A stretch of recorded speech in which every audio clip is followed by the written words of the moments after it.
pag-aaral po ng salita ng Panginoon Diyos.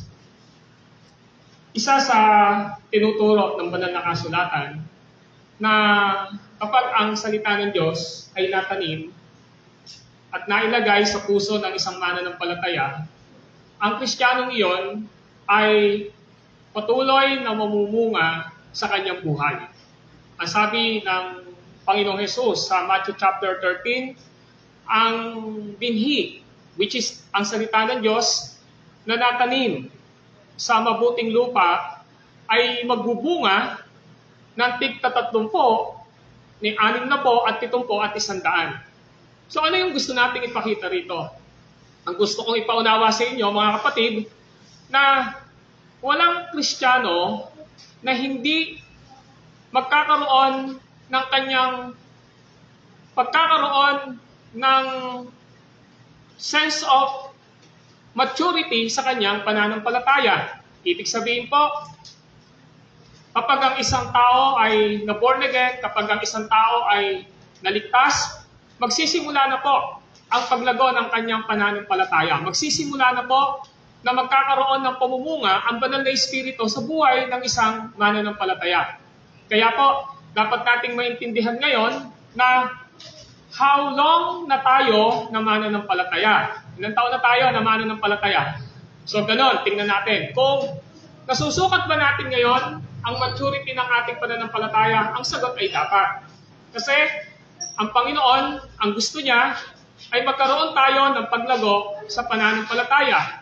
Ang gusto ng Panginoon ay magkaroon tayo ng tinatawag na pagnanais sa ating puso na mag-mature tayo sa pananampalataya natin sa ating Panginoong Diyos. So wala pong mananampalataya na hindi magmamature. Dapat po lahat ng mananampalataya ay nagmamature, gumugulang, lumalago, lumalaki sa pananampalataya niya sa ating Panginoong Jesucristo. Siguro naiisip natin ngayon, paano ko ba maipapakita ang maturity ng aking pananampalataya ngayon? Ito po ay gawa ng Diyos. Ito po ay gawa ng banal na Espiritu. Ito po ay gawa ng salita ng Diyos sa buhay natin.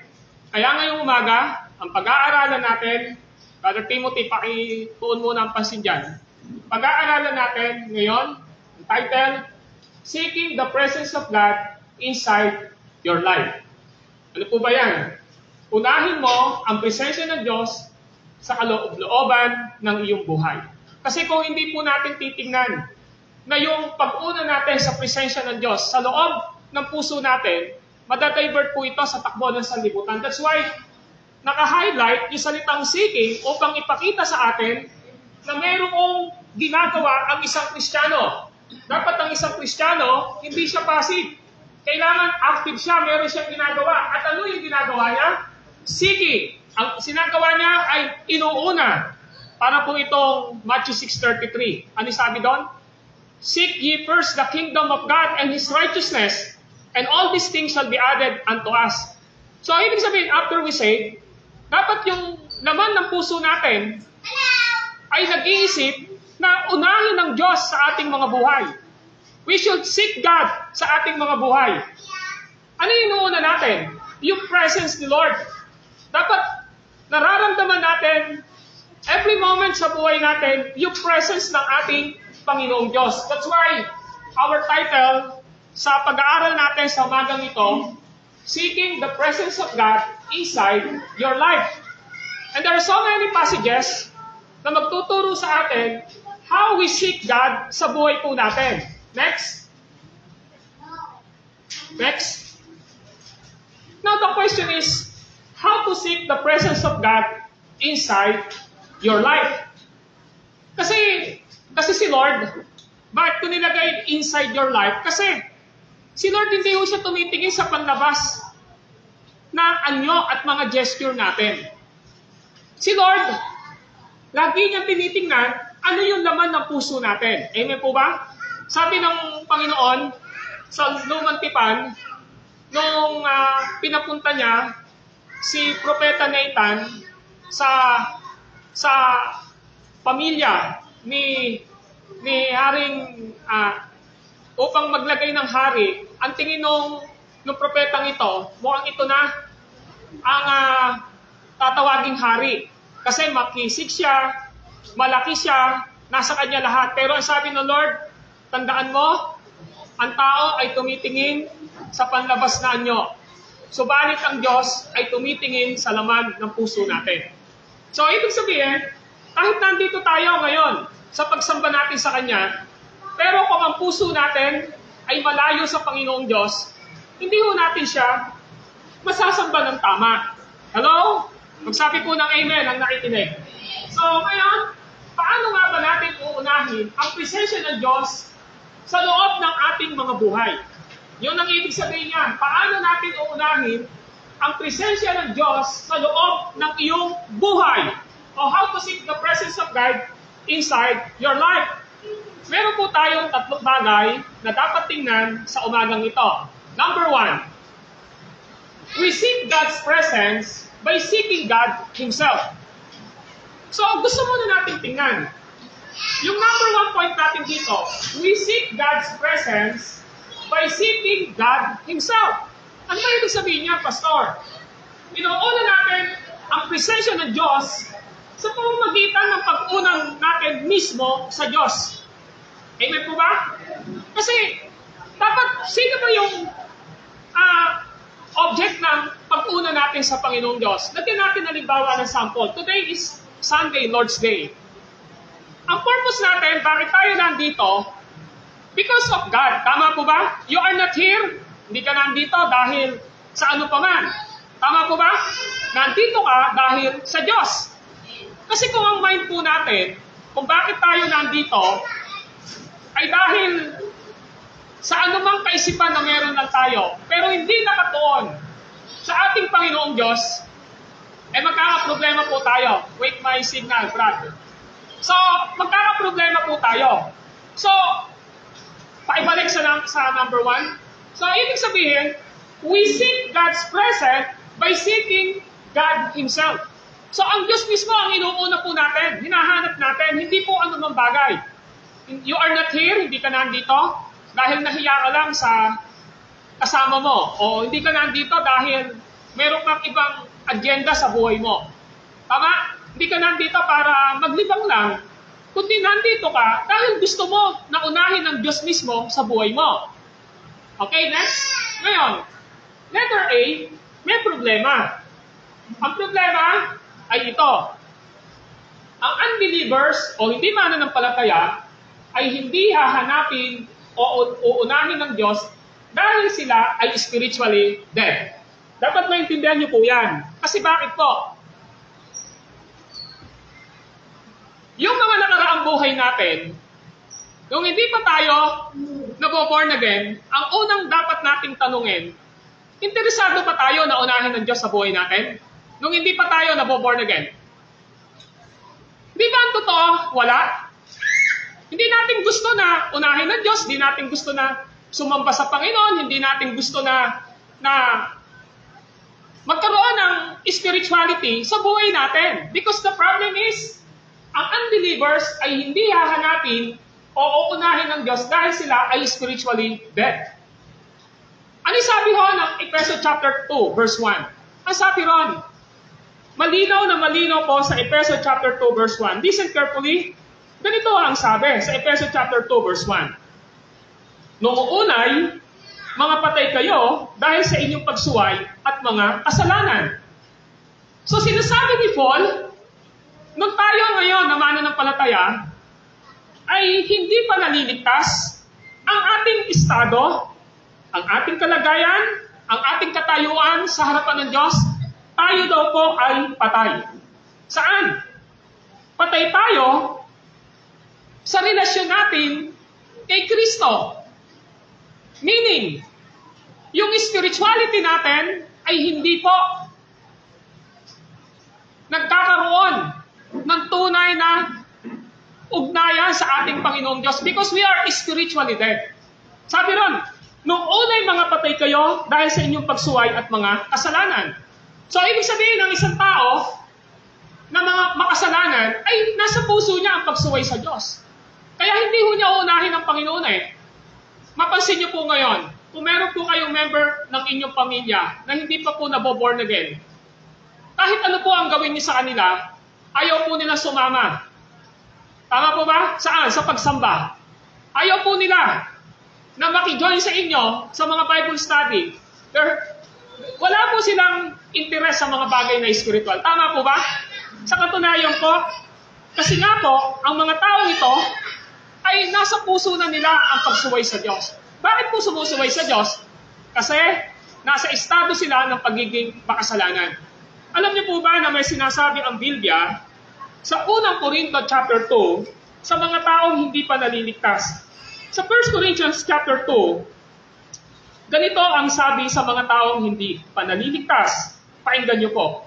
Listen carefully. Sa chapter 2, verse 14 ng unang Corinto 2:14. Listen carefully, sabi dito, sapagkat ang taong di nagtataglay ng Espiritu ay ayaw tumanggap ng mga kaloob mula sa Espiritu ng Diyos. Para sa kanila, kahangalan ang mga iyon at di nila mauunawaan. Ano ang sinasabi ni Paul? Sa isang tao na hindi nagtataglay ng Espiritu. Mga kapatid, hanggat ang isang tao spiritually dead, ibig sabihin, ang Espiritu Santo wala sa kanyang buhay. Amen? Yun ang totoo. Kung si Pedro ay hindi mananampalataya, ang Espiritu Santo ay wala pa sa kanya.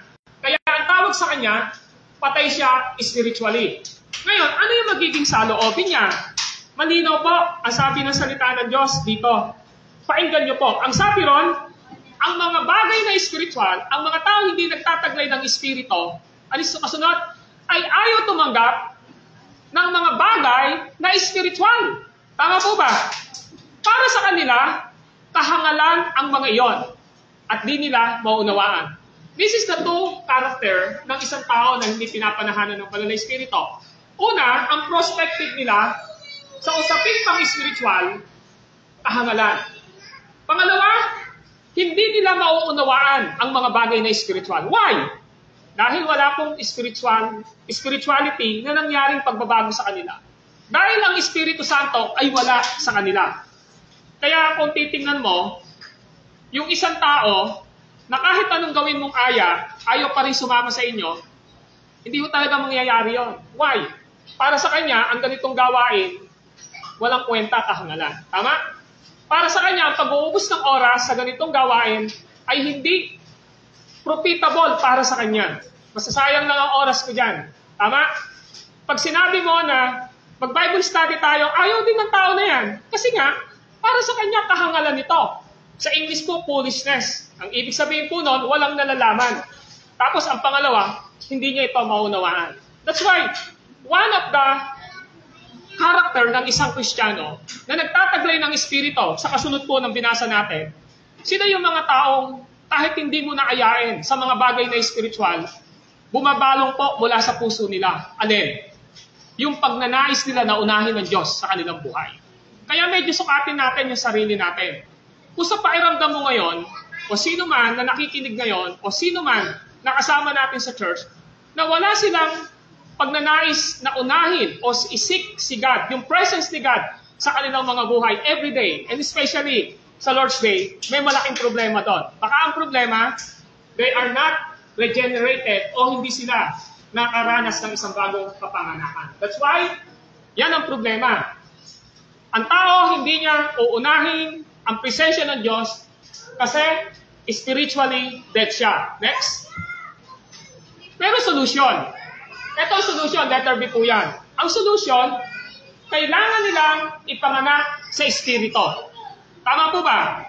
So, upang unahin ng tao, ng isang tao ang Diyos, yung presensya ng Diyos, kailangan muna mag-born again siya. Kailangan muna ipanganak muna siya sa Espiritu.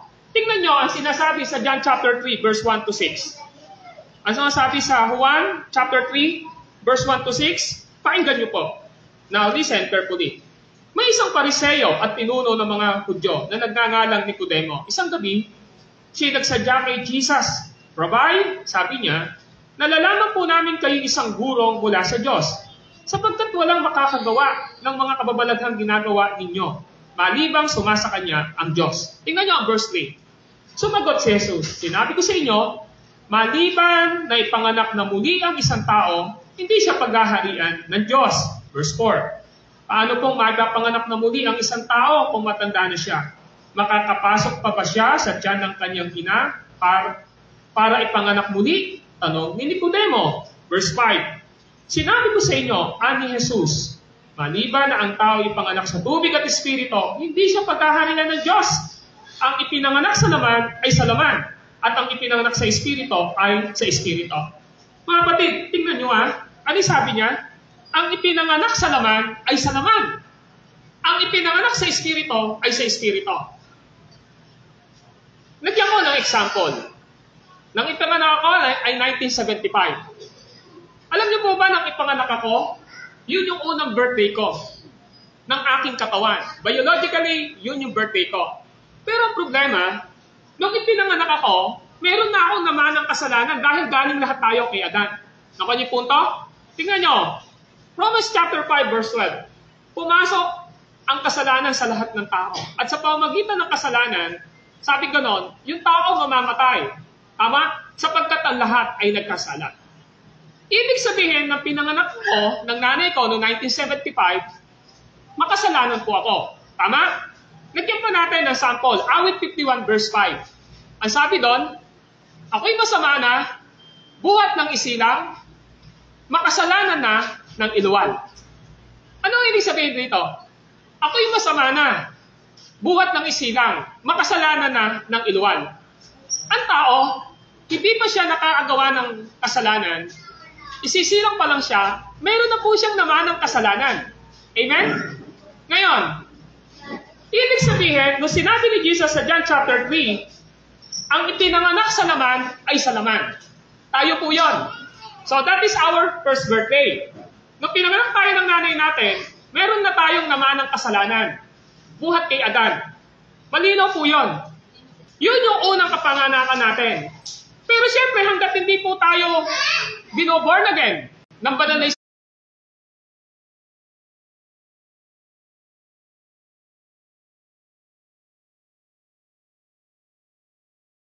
binoborn again ng banal na espiritu, binoborn again ng ating Panginoong Diyos, mananatili tayo makasalanan. Kaya ang sabi ni Jesus Christ, ang ipinanganak sa espiritu ay sa espiritu. Kung papansinin nyo, yung letter E, maliit, espiritu. Yun yung espiritu natin. Or else, ito yung kaluluwa natin. Bakit po? Kasi nga nang ipinanganak tayo, may naman na tayong kasalanan sa spiritual na aspeto, sa relasyon natin sa Diyos, hindi po tayo tinatawag na naligtas o may kaayusan ng relasyon sa Diyos. Kasi nga, nung ipinanganak tayo, nakamana tayo ng kasalanan. So, ibig sabihin, spiritually, patay tayo sa relasyon natin sa Diyos. Yun yung tinignan natin sa Efeso 2:1. At yan yung tinignan natin sa 1 Corinthians chapter 2. Na ang tao hindi nagtataglay ng espiritu ay ayaw tumanggap ng mga bagay na espiritual. Para sa kanila, kahangalan ng mga yon at di nila maunawaan. Pero meron binanggit si Jesus sa John chapter 3. Ang ipinanganak sa espiritu ay sa espiritu. Pero yung espiritu na, kung binitingnan nyo yung Bible ninyo sa John chapter 3, malaking E. Tingnan nyo ang sabi ni Jesus. Sabi niya, ang ipinanganak sa espiritu ay sa espiritu. So yung Espiritu Santo, ng miyembro ng isang Diyos sa tatlong persona, siya ang dapat na magbago ng ating puso. Ano ibig sabihin po nun? Yung Espiritu natin o yung kaluluwa natin, tinatrabaho po ito ng banal na Espiritu upang baguhin niya yung laman ng puso natin. Ano yung ginagawa ng banal na Espiritu? Siya ho ang naglalagay sa puso natin ng isang pagbabago. Binabago ng banal na Espiritu ang laman ng puso po natin. Binabago ng banal na Espiritu ang pagkatao natin. Saan naman yon? Sa pamamagitan ng salita ng Diyos. Kaya ang sabi ng John chapter 3 verse 16, ang linaw, sapagkat gayon na lamang ang pag-ibig ng Diyos sa sanlibutan. Kaya ibinigay niya yung kanyang bugtong na anak upang ang sino man sumampalataya sa kanya ay hindi mapahama, kundi magkaroon ng buhay na walang hanggan. Ibig sabihin, Magkakarugtong ang John chapter 3 at ang John chapter 16, verse 16. Malinaw po, ang Espiritu ang siyang naglalagay ng pagbabago sa puso natin. Kaya nga, ang sabi niya, ang ipinanganak sa Espiritu ay sa Espiritu. Ano yung ginagawa ng Diyos?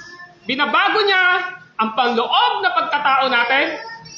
Binubuhay niya ang spiritual na kamatayan natin mula sa pagiging makasalanan at nilalagyan niya ito ng bagong puso na binago niya upang sumampalataya tayo kay Kristo. Ang sino mang sumampalataya kay Kristo ay may buhay na walang hanggan. Kaya ngayon, malinaw po na pinapakita rito na ang pagbo-born again ay mula sa langit, hindi po mula sa ating gawa, kundi ang karanasan ng isang bagong kapanganakan ay gawa ng Diyos. Bakit gawa ng Diyos? Una sa lahat, bago ka sumampalataya kay Kristo, may ginawa na yung banal na Espiritu sa iyo. Mula sa kamatayang spiritual, binuhay ka niya.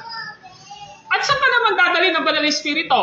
Upang sampalatayanan mo ang ginawa ni Kristo sa krus na kanyang kamatayang pagkalibing at pagkabuhay upang magkaroon ka ng pananampalataya sa Kanya. Kaya nga po, mga kapatid, may solusyon doon sa kamatayang spiritual natin.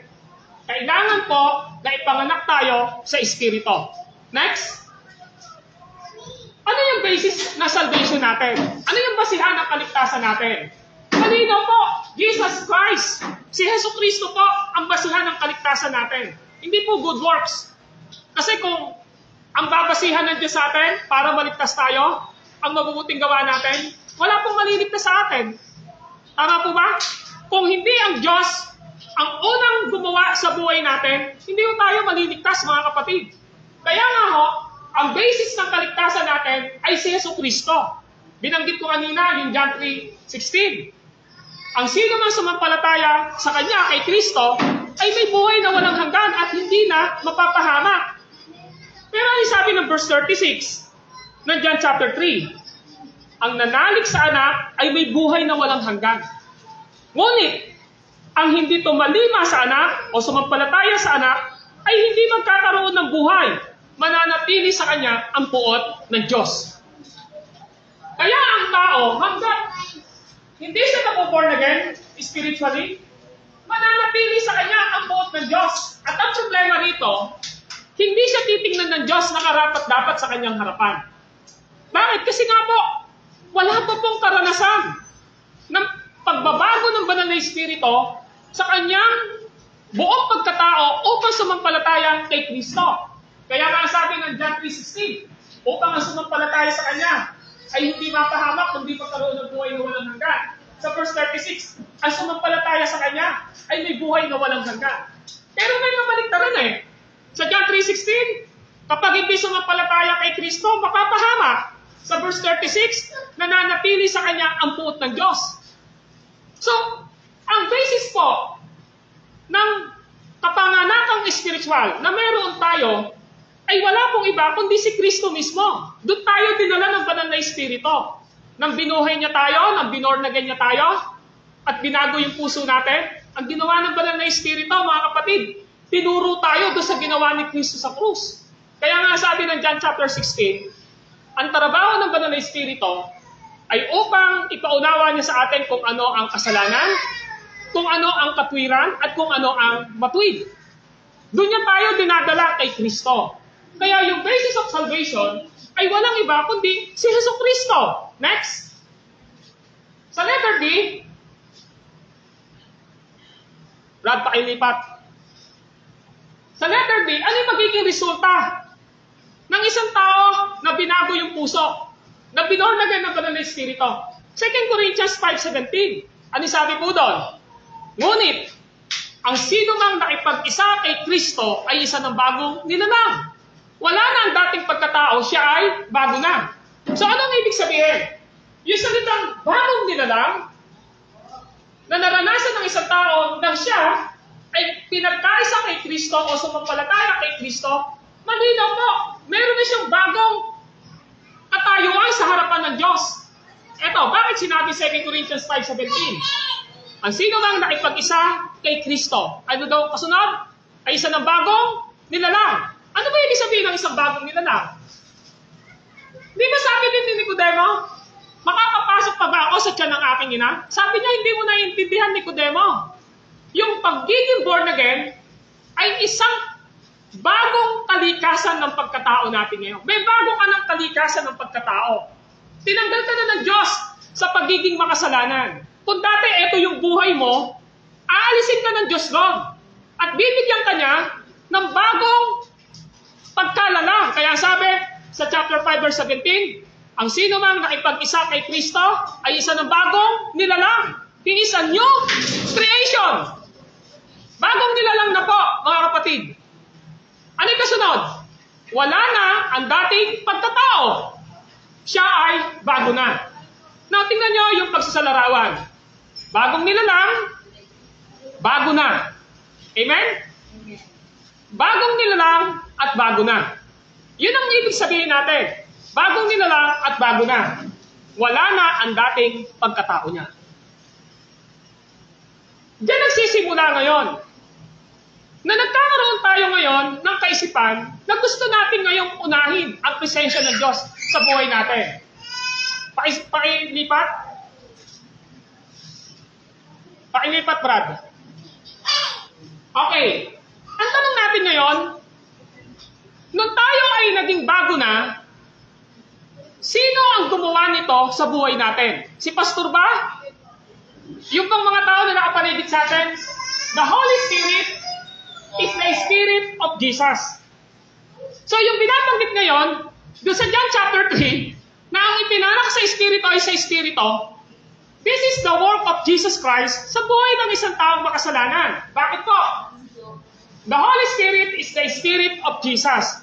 Why? Because there is one God in three persons.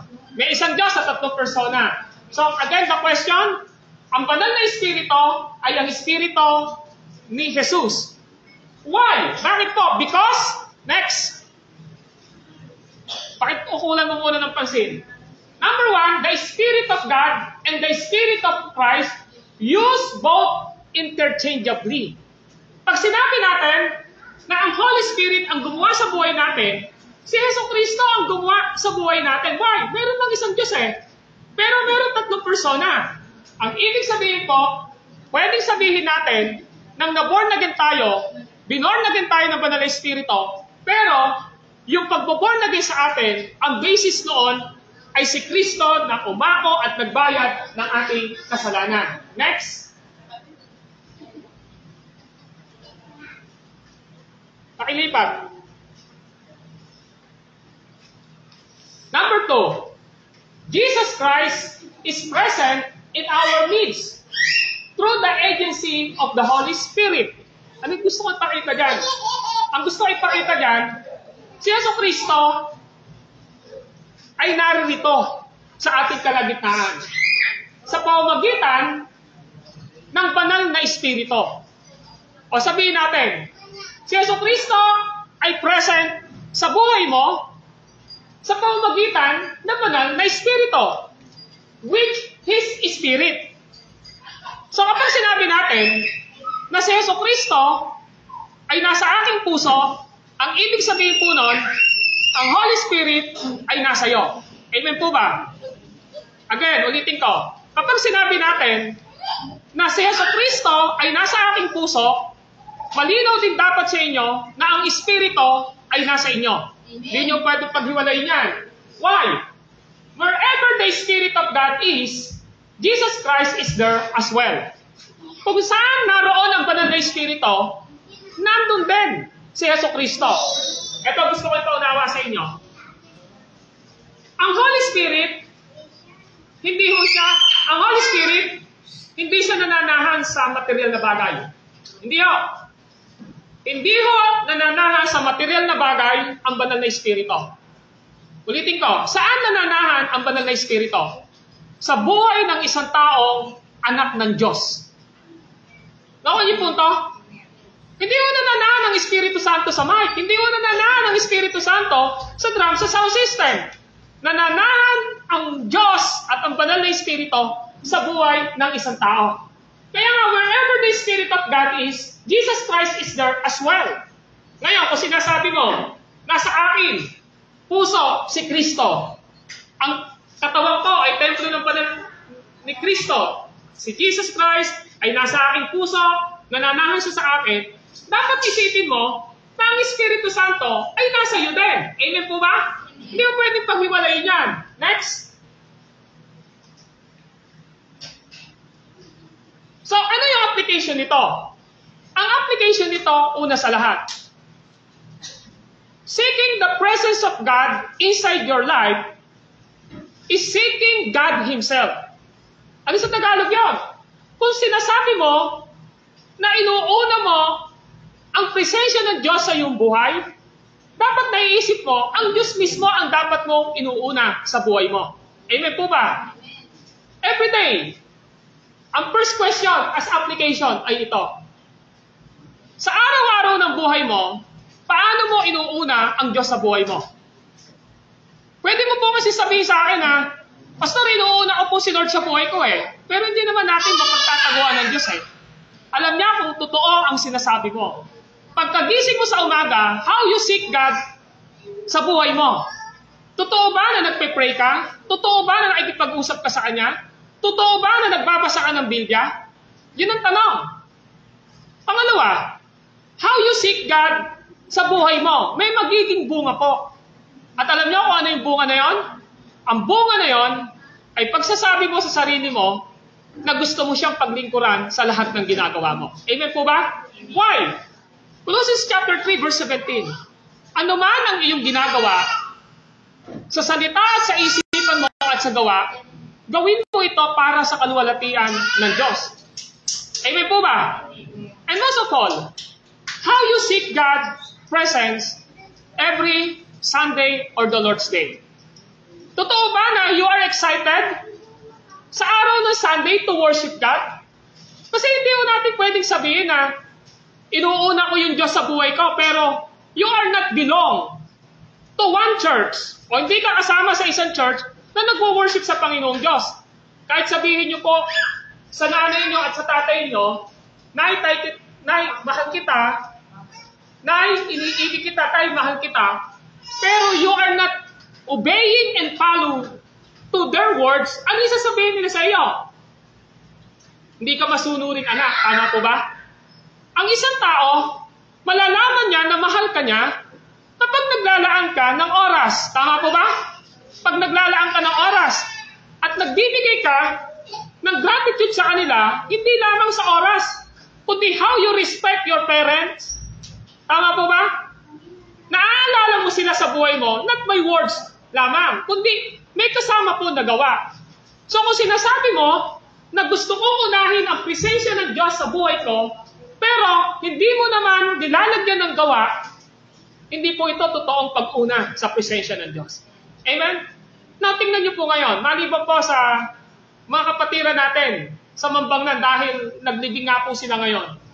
Pero how about our other brethren and sisters sa church nito? Meron ba talaga silang malalim na dahilan kung para hindi sila pumunta sa church? Kung ang reason lang nila, tinatamad sila, kung ang reason lang nila, inaantok sila, kung ang reason lang nila ay ito, that is not valid reason at katotohanan na sinasabi ng Biblia na sinisik mo ang presence ni God sa buhay mo. Tama po ba? Gusto nating maintindihan mga kapatid na kapag ang pananaw mo, ang inuuna mo mismo ay ang Diyos sa buhay mo, ang presensya ng Diyos sa buhay mo, wala na pong magiging usapin. Kapag sinabing, Sunday ngayon, mag-worship tayo kay Lord, sumamba tayo sa Panginoon, unahin natin siya, wala na kong palipaliwanag dyan, dahil yan po ay hindi na po yan debatable, dahil as Christian, dapat nasa puso na natin, na inuuna natin ang presence ni God sa buhay natin. Siguro meron kayong mga kasama sa bahay ninyo, na sasabihin nyo, sumimba kayo, pero sasabihin, inaantok. That is not valid reason. Tama po ba? Yung isa na, aayain mo, meron akong pupuntahan. That is not valid reason. Why? Because in the Lord, not attending to worship God every Sunday is violation against His commandment. Kaya nga, sabi ng Hebrew chapter 10, verse 25. Di ba? huwag niyong kaligtaan ng pagdalo sa mga pagtitipon. Ano yung kasunod? Sa verse 26, matapos ninyo ang katotohanan, magpapatuloy pa rin kayo sa pagkakasala. Ano yung pagkakasala doon? Yung intentional na hindi mo binibigyan ng panahon yung Diyos sa buhay mo. That's why mga kapatid, kapag ang laman ng isip at puso mo, sa presensya ng Diyos na inuuna mo siya, ang Diyos mismo, wala na hong problema doon. Kasi you are not here because of myself. Hindi ko kayo narito dahil sa akin. Amen? Amen po ba? Hindi ka narito dahil sa tao. Narito ka dahil sa Diyos. Amen? Yung maranasan mo ang presence ni God sa buhay mo ngayon. And His presence is visible and literally sa pamamagitan ng salita niya na pinag-aaralan natin ngayon. Yun yung gustong ipakita ngayon dito. So ang unang tanong, how seek the presence of God inside your life? Number one, by seeking God Himself. So si Kristo mismo ang gusto nating unahin sa buhay natin. Amen? Ang Diyos mismo ang gusto nating unahin sa buhay natin. Next, pangalawa, how to seek the presence of God inside. Number two, maglaan ng oras in God's presence.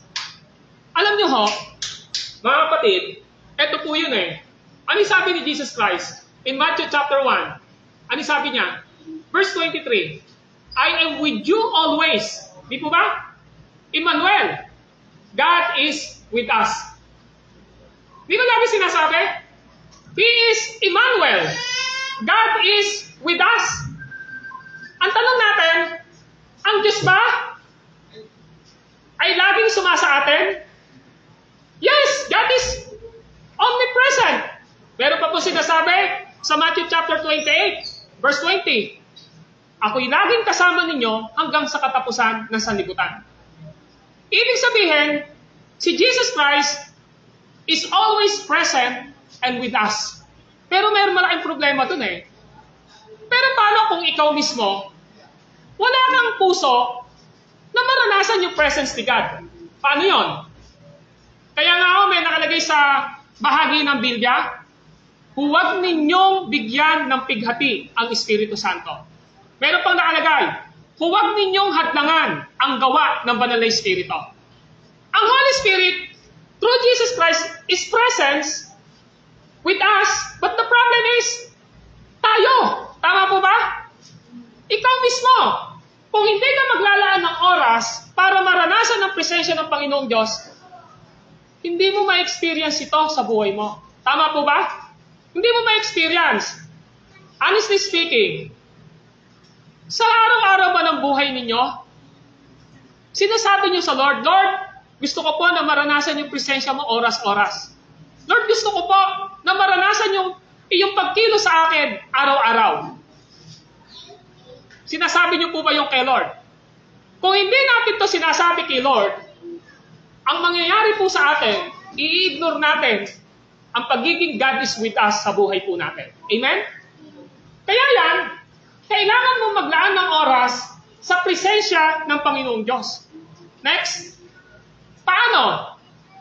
The Bible gave us a wonderful promise in James chapter 4 verse 8. Ano sabi diyan? So ang Biblia po ay nagbigay sa atin ng napakaganda, kamanghamanghang pangako sa Santiago chapter 4 verse 8. Ito ay sinasabi, draw near to God and He will draw near to you. Ano sa Tagalog yan? Lumapit kayo sa Diyos at lalapit siya sa iyo. Amen po ba? Draw near to God. The presence of God is always with us. But the problem is ourselves. Ayaw nating lumapit sa Lord. Alam niyo po ba, pag nagpe-pray kayo, mamaya makikita nyo?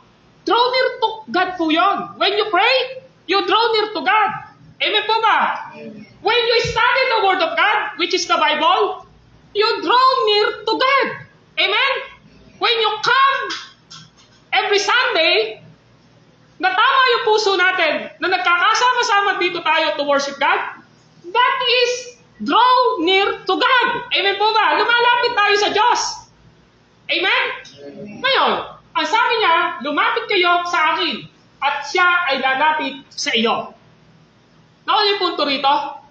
Ngayon, ang tanong lang natin ngayon, bakit sinabi ni James yan? So, sinabi ni James yan, sa susunod na kabanatang 5, may kaaway tayo. At alam nyo, sino kaaway natin? Ang dyablo. Sabi ng Biblia sa James chapter 5, humanda kayo't magbantay sapagkat ang dyablo ng iyong kaaway ay parang yung umaatungan, humahanap ng masisila. Tama po ba? And then nasabi doon, labanan niyo siya sa pamamagitan ng inyong pananampalataya.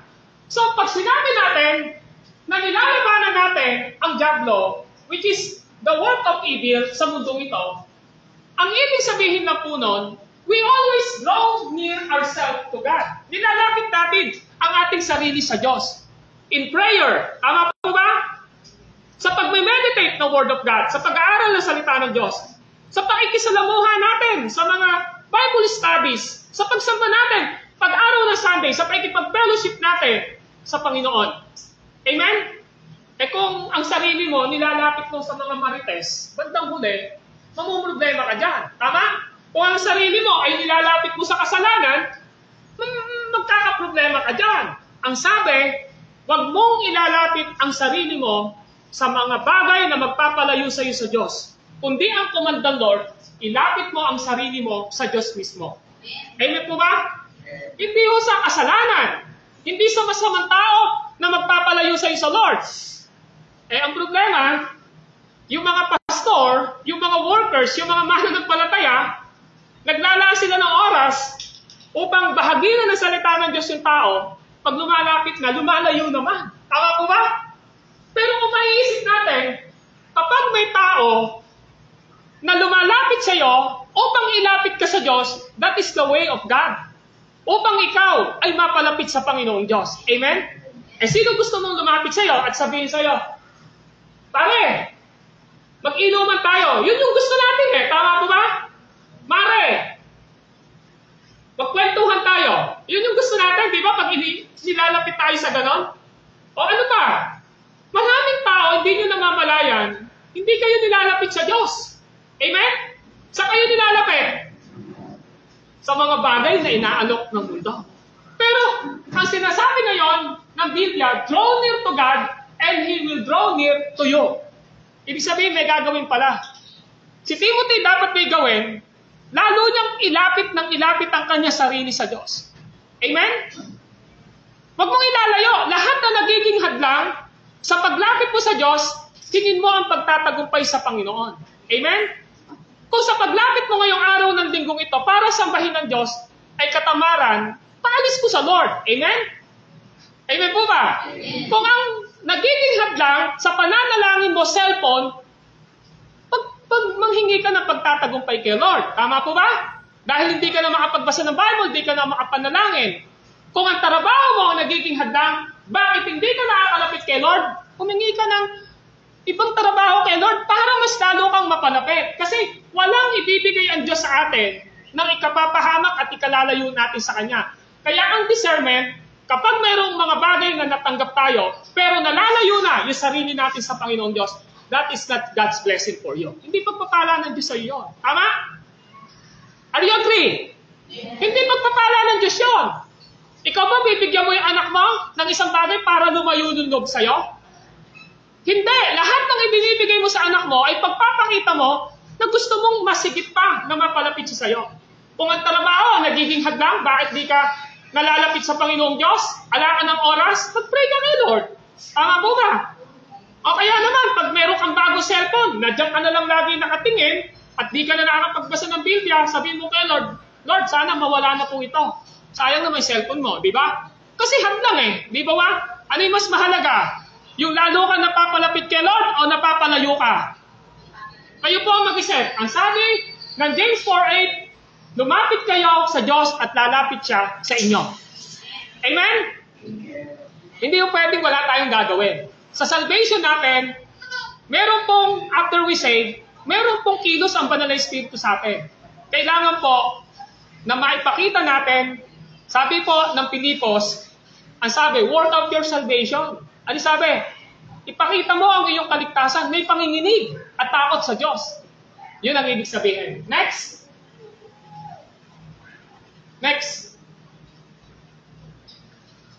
Mga pamamaraan ng pag-spend ng time sa presence ni God. Ito na po yun. Ano ba yung mga pamamaraan na nakasulat sa Biblia? Ng pagbibigay mo ng oras sa presensya ng Diyos. Next. Number 1, we draw near to God through praise and worship. Amen po ba? Ang ibig ko po sabihin, mas napapalapit ang ating sarili sa ating Panginoong Diyos when we praise and worship God sa buhay po natin. Amen? Ano ba ibig sabihin ng praise and worship? Ang ibig sabihin po niyan, every day, you spend time to praise and worship the Lord God sa buhay mo. Sa pamamagitan ng pag-awit mo. And of course, once a week, we have a gathering to praise and worship God in what? Through singing the song. Next, brother. Psalm 100, verse 2 and 4 says, serve the Lord with gladness. Ano yung sinasabi po dyan? Tingnan nyo ha. Maglingkod sa Panginoon ng may kagalakan. Serve the Lord with gladness. Hindi ka na pwedeng maglingkod sa Panginoon nang hindi ka nagagala o natutuwa. Amen po ba? Ang gusto ng Lord, when you serve Him, dapat merong gladness, may kasiyahan, may katuwaan. Amen po ba? Kaya ako, madalas kaming mga pastor, kahit pagod na kami, masaya pa rin kami. Bakit? Kasi we serve the Lord eh. Tingnan nyo ha. Serve the Lord. Ibig sabihin, hindi ka naglilingkod sa ibang aspeto. Yan yung gusto ipakita eh. Bigyan ko yan ng clarification. When King David says, serve the Lord, lahat ng gagawin mo, dapat paglilingkod sa Panginoon. Amen? Kasi kapag ang mindset mo, paglilingkod sa tao, hindi ka makakapaglingkod. Bakit? Paano mo naman paglilingkuran? Yung isang anak mo, na kahit kailan mo utusan, wala kang maririnig kundi wait. Tama po ba? So, pag ganun yung mindset mo, hindi ka matutuwa sa kanya na paglingkuran. Tama po ba? Amen po ba? So, ibig sabihin, every aspect ng buhay natin, nagdadala ito ng paglilingkod natin sa Panginoon. And especially, sa gawain ng Panginoong Diyos. When you come here now, nandito ka ngayon, ibig sabihin dapat, sa Panginoon mo Diyos mo ito ginagawa. At ang sabi ng Biblia, may kagalakan. Tingnan nyo ang kasunod. Come before His presence with singing. Lumapit tayo sa harapan ng Panginoong Diyos, sa presensya ng Diyos, nang may awitan. And to enter into His gate with thanksgiving. Pumasok tayo sa pintuan ng may pagpapasalamat. And into His court, we praise, be thankful to Him, and bless His name. Nakita nyo? And to His court, ito po yun, na tayo ay nagpupuri sa Lord, nagpapasalamat sa Kanya, at binibigyan ng pagpapala ang Kanyang pangalan. Next, ano yung kasunod?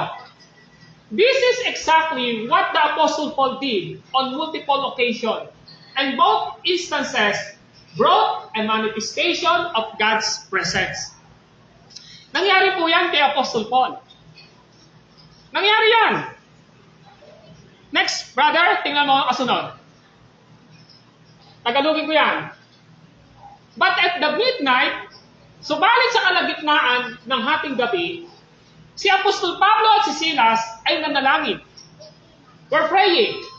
At umawit ng mga himno sa Diyos. Praying and singing hymns to God. And the prisoner were listening to them. So yung mga preso, nakikinig sa kanila. Bigyan ko muna kayo ng pangyayari dyan. Si Pablo at saka si Silas sa Athens nangaral. At ang pinangaral nila ay yung totoong Diyos at tinukorek ni Paul at si Silas yung mga Diyos-Diyosan na sinasamba nila at pinakilala nila yung Diyos na buhay na lumikha ng langit at lupa. Tapos, may na-convert po dahil dun sa na-convert na babae ngayon na wala nang kita yung mga tagagawa ng mga Diyos-Diyosan. Ngayon, ang ginawa sa kanila ngayon, dinaluhong sila, pinahirapan sila dyan. Ngayon, dumating po ang mga Hudyo, mga religious leader, at ang ginawa, pinakulong po sila. Pero bago sila ipakulong, pag binasa nyo, pinaghirapan po sila, pinaghahampas po sila. Isipin nyo muna, naglilingkod si Paul at Silas sa Panginoon, Pero bakit kailangan nilang maranasan na hagupitin sa likod at pahirapan? Di ba dapat mag-regrets na sila at sabihin nila, ayoko na maglingkod kay Lord? Di po ba? Bakit? Kung kailan ako naglilingkod kay Lord, tsaka naman ako makukulong. Tama po ba? Pero, hindi ho yun yung nasa isipin nila. Tingnan nyo, sa hating gabi, si Apostol Pablo at Silas ay nanalangin pa. Amen? At umawit pa ng mga himno sa Panginoong Diyos. At habang nananalangin sila at umaawit, yung mga preso, nakikinig sa kanila. Next, ano yung kasunod? Agad-agad, nagkaroon ng pinakamalakas na lindol. Nang sa gayon, ang mga pundasyon ng kulungan ay nauga. Okay? At kaagad-agad, ang lahat ng mga pintuan ay nabuksan. At ang bawat tanikala ay nakalagan. Tingnan nyo is there any, meron po bang epekto yung kanilang pagpipray? Meron po ba? May epekto po ba ang kanilang pag-awit? Yes. In the midst of trials, one thing ang ginawa ni Paul at ni Silas, nanalangin at umawit sa Diyos. Tayo ba kapag may problema? Ano ginagawa nyo? Reklamo ng reklamo. Tama? Yung iba ganun ginagawa. Pag may problema na, nagre-reklamo. Kapag may problema na, nag-iisip na agad ng solusyon sa ibang bagay. Pero wait a minute. Dapat, ang una nating lalapitan ay walang iba kundi ang Diyos. Take time na umupo ka, umawit ka, manalangin ka sa Panginoong Diyos at may gagawin ang Panginoon. Next. Number 2. We draw near to God sa pamamagitan ng pag-aaral at pagbubulay-bulay ng salita ng Diyos. So kanina, number 1 pala, kapag ka nananalangin ka, kapag ka umaawit ka sa Diyos, sumasamba ka sa Lord, masigit na napapalapit ka sa Kanya. Pero ito pinakamatindi. We draw near to God sa pamamagitan ng pag-aaral at pagbubulay-bulay ng salita ng Diyos. So, we should focus now doon sa salita ng Diyos na dapat na pinagbubulay-bulayan natin. Next. Ano yung kasunod? Letter A, sabi ng Josue 1:8. Ito ang sabi, huwag mong kaliligtaang basahin ang aklat ng kautusan. Pagbulay-bulayan mo iyan araw at gabi upang matupad ang lahat ng nakasaad doon. Sa ganon, magiging masagana at matagumpay ang iyong pamumuhay. Nakita nyo? Ito, gusto natin ito Ano gusto nyo? Ito, di ba? Sa ganon, magiging masagana at matagumpay ang iyong pamumuhay. Gusto mo ba natin yan? Siyempre, sasagot natin, opo. Pero ang tanong natin, bunga yan ng ano? Ano yung bunga ng pagiging masagana, pagiging matagumpay ang ating pamumuhay? Bunga siya ng ano? Yung nasa itaas. Ano yun? Na hindi mo kinalilitaan, basahin ang aklat ng kautusan, which is the Bible. Ano ginagawa mo? Pagbubulay-bulayin mo yon araw at gabi, upang matupad mo ang lahat ng nakasaad doon. Ano ibig sabihin? Bago mo maranasan yung maging masagana ka spiritually, maging matagumpay ka spiritually, or else, pwede na natin idukong na hindi tayo pinababayaan ng Lord sa pangangailangan natin, meron siyang sinasabi. Basahin mo ang Biblia. Amen? Pagbulay-bulayan mo ang Biblia. Kailan daw po? Araw at gabi. Sino rito ang nagdi-devotion? Umaga, gabi. Sino? O, di ba dyan pa lang may problema na tayo, tapos sasabihin natin, ang hirap-hirap ng buhay ko. Di ba? Bakit ganon? Hindi ako makamove on sa ganitong bagay. Kasi may kulang. You are not guided by the Word of God. Amen? You should meditate and read the Word of God day and night, sabing ganon. And then you will apply the Word of God sa iyong buhay. And then what is the result? Sa ganoon, magiging masagana at matagumpay ang iyong pamumuhay. Amen po ba? So, ibig sabihin, kung gusto natin na masagana at magtagumpay spiritually, ang buhay natin kahit sa mga pangangailangan natin, huwag mong kaliligtaan ang salita ng Diyos. Amen po ba? Bakit po? Kasi yan po ang gabay natin sa buhay natin. Next. 2 Timothy chapter 3, verse 15 to 17. Mula pa sa pagkabata, alam mo na ang banal na kasugatan na may kapangyarihang magbigay sa iyo ng karunungan tungo sa kaligtasan sa pamamagitan ng pananampalataya kay Kristo Jesus. Next. Ang lahat ng kasulatan ay pinasihan ng Diyos at kapaki-pakinabang sa pagtuturo ng katotohanan, sa pagsaway sa kamalian, sa pagtutwid sa likong gawain at sa pagsasanay para sa matuwid na pamumuhay, upang ang lingkod ng Diyos ay maging ganap at handa sa lahat ng mabuting gawain. Ito pong kapaki-pakinabang, profitable. Diyan po galing ang salitang profit. Pag sinabing profit, ano po yan? Sa negosyo, kita. Tama po ba? Halimbawa, meron kang pinuhunan na 100. Naibenta mo ng 120, may 20 pesos ka na profit, nakita, natubo. Nung sinabi yan, ni Apostle Paul kay Timothy, ng salita ng Diyos, yung Biblia daw, meron tayong mapapakinabangan. Saan? Pagtuturo ng katotohanan. Sinasaway niya ang kamalian natin, tinutuwid niya ang ligong gawain natin, at sinasanay niya tayo para sa matuwid na pamumuhay. Kapag ang process po na ito ay naiintindihan natin, ang lahat ng kasulatan ay salita ng Diyos, and it is profitable. Meron pong magiging bunga sa buhay natin. Meron tayong magiging ma-earn. Makikita sa Tagalog, ma-earn. At ang earn natin ay ano? Tuturuan tayo ng katotohanan. Sasawayin niya tayo sa mga maling ginagawa natin. Itutuloy niya tayo sa mga likong gawain natin. At sasanayin tayo sa matuwid na pamumuhay. And what is the result?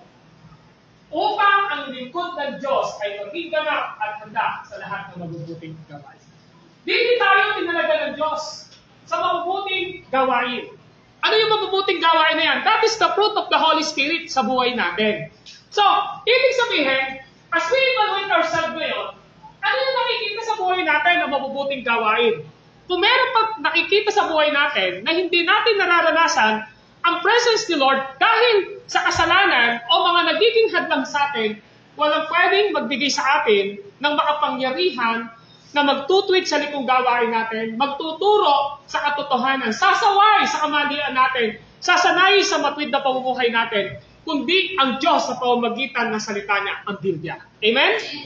Amen! Kaya pag pinag-aralan mo yan, madali po bang tanggapin yan kung mapagmataas tayo? Madali po bang tanggapin yan kung mapagmataas tayo? Hindi. Eh bakit? Tuturuan ka ng katotohanan eh. Paano kung namumuhay ka sa kasinungalingan? Sasawayin tayo sa kamalian. Paano kung namumuhay tayo sa kamalian? Tutuwid niya tayo sa mga aligong gawain natin. Sasanayin niya tayo sa matuwid na pamumuhay. Kaya po ang Biblia, kapatid, nakikialam po yan sa buhay natin. Amen? Papakialaman po ng salita ng Diyos ang buhay natin. Kaya yung mga sensitive po, na ayaw magpakorek sa Diyos at sa kanyang salita, ayaw na magpatuloy. Bakit? Sasabihin pinepersonal naman ako dyan pagka nagtuturo yung pastor nyo Ano yung magiging personal? Ito naman yung sinasabi ng Bible. Kapag umattend ka sa church, nagbasa ka ng Bible, I tell you the truth, lahat ng aspeto ng buhay mo, papakialaman ng Diyos. Amen po ba? Makikialam ang Diyos sa'yo. Kaya kung ayaw mo na makialam ang Diyos sa'yo, ganyan ang ginagawa ng mga unbelievers, ayaw magbasa ng Biblia, ayaw mag-aral ng Biblia, ayaw makinig na salita ng Diyos. Bakit? Meron niyang tinanong doon sa sa Amerika, nagsisurvey yung isang lalaki, grupo sila. Gusto mo ba na makilala si Kristo bilang Panginoon at sariling tagapagligtas mo at mag-aaral ng salita ng Diyos? Isa lang sagot niya, ayoko. Bakit? Sabi gano'n. Kasi hindi na ako makakainom. Kasi hindi ko na magagawa yung gusto kong gawin. Yun yung gusto ng mga tao. Kasi ang totoo, ang Diyos, concerned siya sa atin. Sinong nanay at tatay dito hindi concerned sa anak? Pag ba may nakita kayong mali sa anak nyo, hindi nyo ba itutuwid? Tutuwid. Hindi nyo ba tuturuan ng katotohanan ng anak nyo? Hindi nyo ba siya sasanayin sa mapid na pamumuhay? Hindi nyo po ba siya itutuwid sa likong gawain? Eh kung ganun yung pananaw ng isang magulang sa kanyang anak, hindi ho normal yon. Ano yung sa kabaliktaran? Ayun! Yun yung magulang na hindi normal. Anong magulang yon? Di normal, di po ba? Yung po yung ganun din yung Diyos natin. Kaya sinasabi niya sa atin, you draw near to God through meditating and studying the Word of God. Amen po ba? Katulad nito, nag-aaral tayo ng salita ng Diyos ngayon. Tapos, pag uwi nyo, sa weekdays nyo, babasahin nyo yung Bible nyo, ibig sabihin po ang Diyos, nilalapit natin yung sarili natin sa Panginoon. Amen? Kaya po, pag di na po kayo nagbasa ng Bible, hindi na po kayo nakinig ng salita ng Diyos, hindi na po kayo nag-aral ng salita ng Diyos, diyan po unti-unti na nalalayo na po tayo sa presensya ng Diyos. Amen? At habang ikaw po ay patuloy na nilalapit mo ang sarili mo sa salita ng Diyos, lalo ang nalalapit sa Panginoon. Amen po ba? Okay. Meron po akong kwento. Noong kapanahunan ng Meteor Garden. Alam niyo yung Meteor Garden? Mga ano yon? Anong yun? Anong mga palabas yun? Palabas ng ano? Taiwanese. Tama po ba? Tingnan niyo po. Kapapanood nila. Bandang huli, pati yung mga style ginagaya na. Tama? Kapapanood, pati yung mga pamamaraan, ginagaya na. Ano ang ibig sabihin po nito? Habang ang sarili mo ay ini-engage mo sa panunood, pakikinig, na halos yun yung ginagawa mo, one thing, I'm sure, na mangyayari sa buhay mo, yung pinanunood mo, magkakaroon na ng epekto sa buhay mo. Tama po ba? Yun yung kasabihan na same feather, flock together. Tama? Kung lagi mong isasama yung sarili mo sa manginginom, hindi posible na maging manginginom ka. Tama?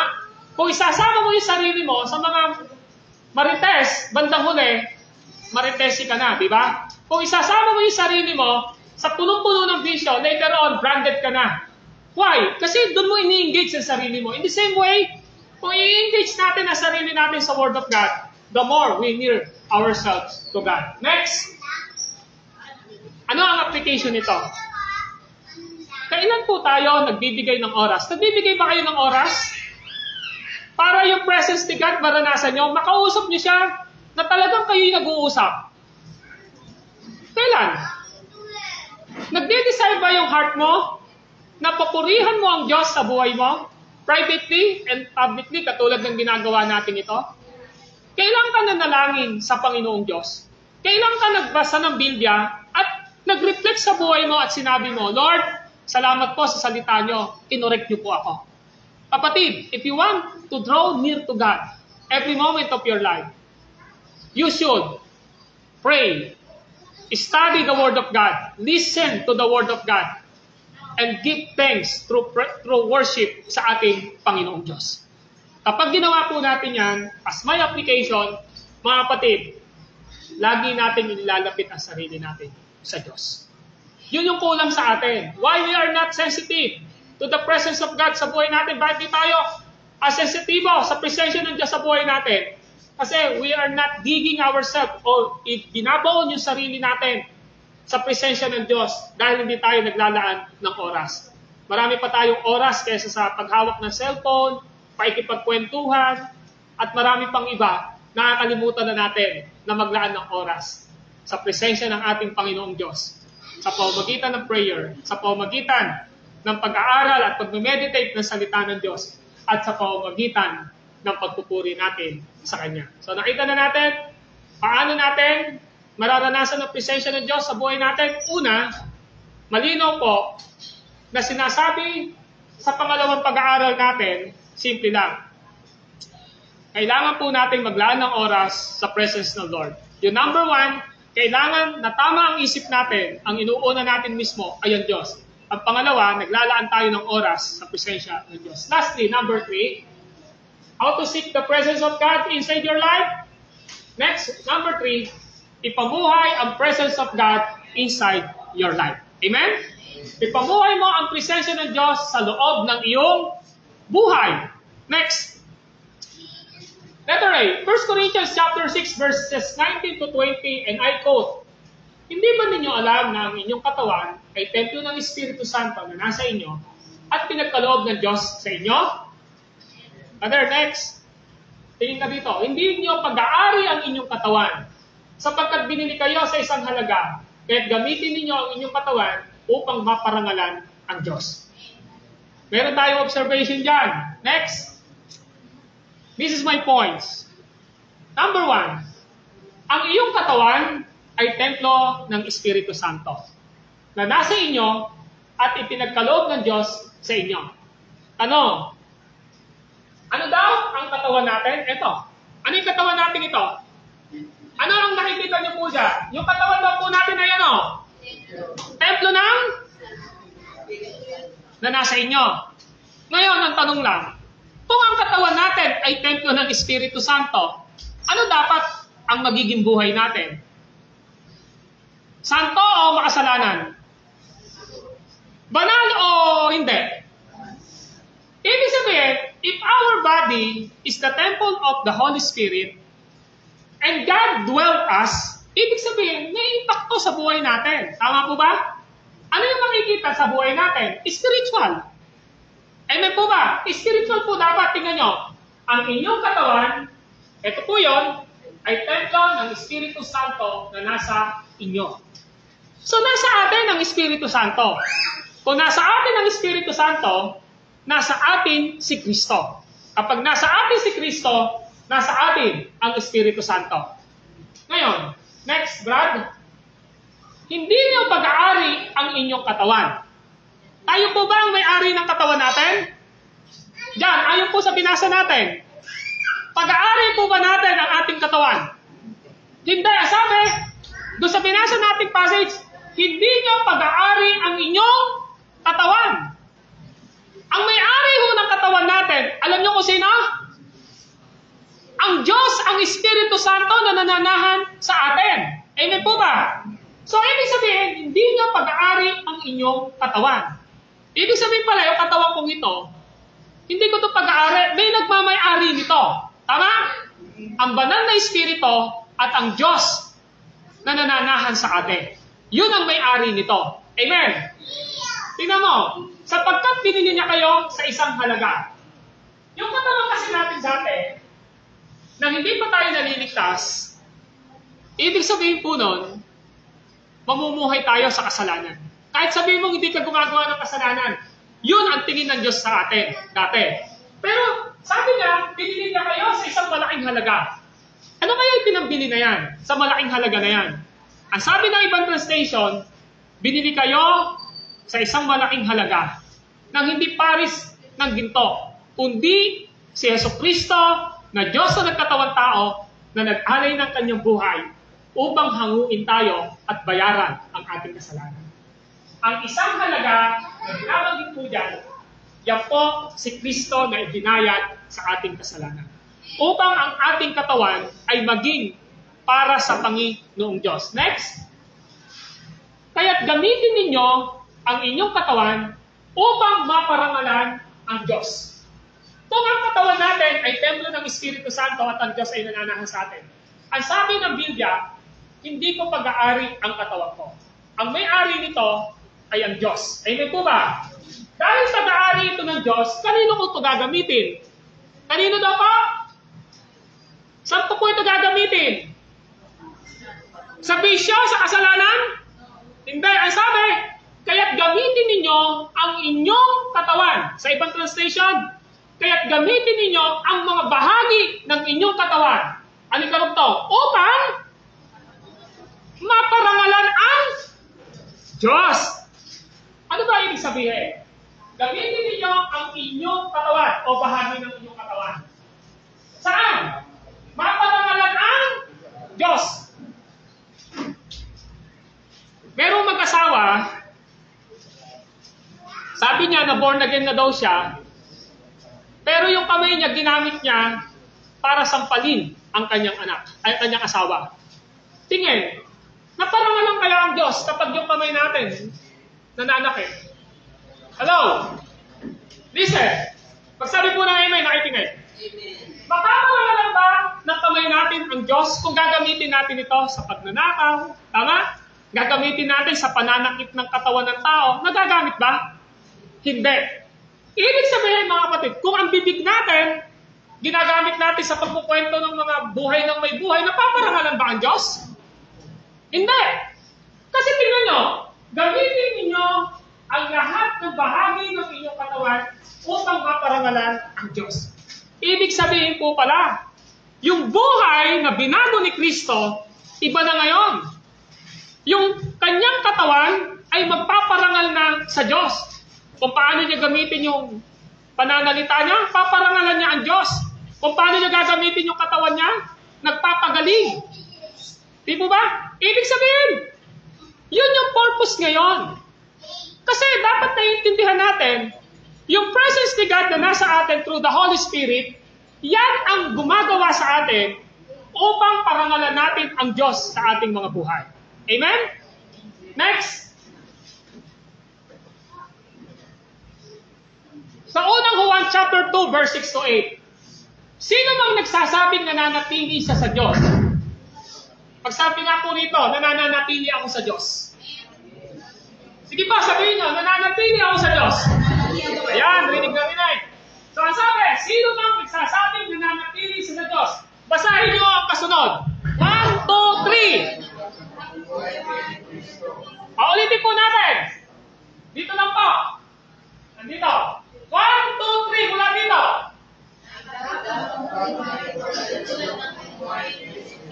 Ang tanong natin ngayon, pinapabuhay ba natin tulad ng pamumuhay ni Jesucristo? Ginagawa ba natin yon? Baka pag may narinig ka lang na hindi mo magustuhan, wala na si Kristo sa buhay mo. Si Kristo, hindi ba eh? Si Kristo, ang nangyari sa kanya, nung nasa krus nga siya, binubunutan na ho ng sinasampal na eh, di ba? So ang ibig sabihin, if anyone says that I am remain in God, you should live like Christ. Yun ang sabi niya. Mabuhay tayo tulad ng pamumuhay ni Jesus Kristo. So ibig sabihin, as we continue to study the Word of God, pinapakita sa atin, nagre-reflect sa buhay natin si Kristo sa buhay natin. Kaya ang sabi, sino man nagsasabing nananatili siya sa Diyos, ay dapat mamuhay tulad ng pamumuhay ni Jesus Kristo. Next. What is my point? Number 1, ang sino man nagsasabing nananatili siya sa Diyos. Kanina sinabi nyo, nananatili kayo sa Diyos kasi may pananampalataya kayo. Number 2, brother, number 2, dapat mamuhay tulad ng pamumuhay ni Jesus Kristo. This is not suggestion. This is imperative na utos ng ating Panginoong Diyos. Next. What is the application? The application is simple, na pinapakita sa atin. Na ang ibig sabihin po, mga kapatid, ang katawan natin ay templo ng banal na Espiritu. At ang Diyos ay nananahan sa atin. Ano ang in-expect ng Lord na dapat na makita sa atin? Yung dati nating bisyo, hindi na dapat nating ginagawa yun. Amen? Yung dati nating ugali na hindi tama sa harapan ng Diyos, tinatanggal na natin yun. Yung dating maling gawain natin na hindi tama, dati, ngayon hindi na po yun. Why? Because you are sensitive to the presence of God through the power of the Holy Spirit sa buhay mo. Kaya mapaka-imposible na sabihin ng isang tao na ang Espiritu Santo ay nasa kanya, pero mura naman ng mura. Sino tinatawag? Yung demonyo. Tama po ba? Tapos tumatawag pa ng hayop. Di po ba? Pwede mo bang manggaling sa bibig mo? Sapagkat ang katawan mo ay templo ng Espiritu Santo at ang Diyos ay nananahan sa'yo, pero bad words yung lalabas sa'yo? Wala pong ganon. Amen? Nasa iyo yung Panginoong Diyos, pero yung mga kilos at gawa natin ay hindi ayon sa kalooban ng Diyos. Bad po yun. Why? Kasi ang Espiritu Santo ay nasa atin. Next. Bilang pagtatapos. Doon sa pagtatapos na. Bilang pagtatapos, pinapakita sa atin, as we continue to mature our faith with the Lord, dapat nakakakitaan po tayo, hindi lang ng paglago, kundi nakikita sa uri ng pamumuhay natin na nararanasan natin ang presensya ng Diyos. Amen po ba? At kapag nararanasan natin ang presence ni God sa atin through His Word, through His Holy Spirit, may makikita po na bunga sa buhay natin. Katulad ng pasimula ko kanina, ang sabi ni Jesus Christ, kung naintindihan natin at tayo ay matabang lupa na nakaunawa sa salita ng Diyos, ang sabi, may magiging bunga na 30, 60 at 100. Ibig sabihin, mayroon pong progress sa buhay natin. Amen po ba? At dapat natin maintindihan, alisin po natin sa buhay natin sa tulong ng Panginoong Diyos na anumang hadlang sa buhay natin, kung bakit hindi natin nararanasan every moment sa buhay natin ng presence Lord, patanggal po natin sa Panginoong Diyos. Yun ang gusto ipakita. Patanggal natin sa Panginoon. Dahil hanggat ang isang Kristiyano ay may aalagaan na kasalanan sa kanyang puso at buhay, hindi ho siya lalago. Hindi siya lalago sa pananampalataya. Kailangan natin isurrender ang lahat ng ito sa paanan ng ating Panginoong Diyos. Amen. Tumayo po ang bawat isa. Let us pray. Panginoon, kami po ay nagpapasalamat at nagpupuri sa iyo sa mga salita niyo po na aming natanggap.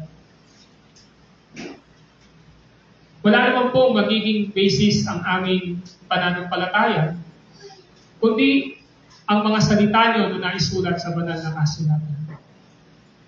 Ang aking pong dalangin, ang banal na Espiritu mo po, ang siyang maglagay sa puso namin ng pangunawa upang maipamuhay po namin ito sa araw-araw ng aming pamumuhay dito sa lupa. Pinangako nyo na you are with us through your Holy Spirit, O God. Sa katunayan, nagliligtas kami ng aming Panginoong Jesucristo, ang banal na Espiritu ay nananahan sa amin at ang aming katawang ito ay templo ninyo. Hayaan niyo po, Lord, na ipamuhay namin ang lahat ng bahagi ng aming katawan upang maparangalan ka. At sa panahon naman na mayroong mga nagiging tukso at maaaring maging hadlang sa paglago ng aming pananampalataya at paglilingkod sa inyo, turuan niyo po kami, Panginoon, na lumuhod sa iyo sa pamamagitan ng panalangin at pagsamo. Turuan niyo kami na tanggapin, basahin, paggulay-gulayan ang inyong mga salita. At turuan niyo kami na matutong sumamba at magpuri sa inyo. Sa pamamagitan ng mga bagay na ito, ay mararanasan namin ang pagtatagumpay dahil sa inyo at sa inyong kapangyarihan lamang. Ngayong umaga, hindi po namin maitatago sa inyong harapan ano bang kahinaan pa ng buhay namin. Tanging kayo ang nakakaalam. Alam niyo kung saan kami mahina, Panginoon. Alam niyo kung ano ang parati namin nasasabi. Alam niyo kung ano ang parati namin ginagawa. Alam niyo kung ano ang parati namin iniisip. At kung meron man po na labag sa inyong salita o kasalanan sa mga nabanggit po ito, turuan niyo po kami na isurrender sa inyo ang lahat ng ito upang ma-experience namin ang kalayaan sa mga kahinaan at kasalanan ito upang ang aming buhay ay mabuhay ng may kalayaan sa pananampalataya kay Kristo Jesus sa aming mga buhay. Lord, lagi niyo kaming ikumbing ng katotohanan ng salita niyo at ng banal na Espiritu upang na sa ganon ay lagi naming mararanasan ang inyong presence sa buhay namin. Lord, hindi matatapos ang aming pagsamba sa umagang ito, kundi hanggang sa aming paglabas at aming pag-uwi ay maranasan namin ang inyong presensya at maipabuhay namin ang lahat ng ito.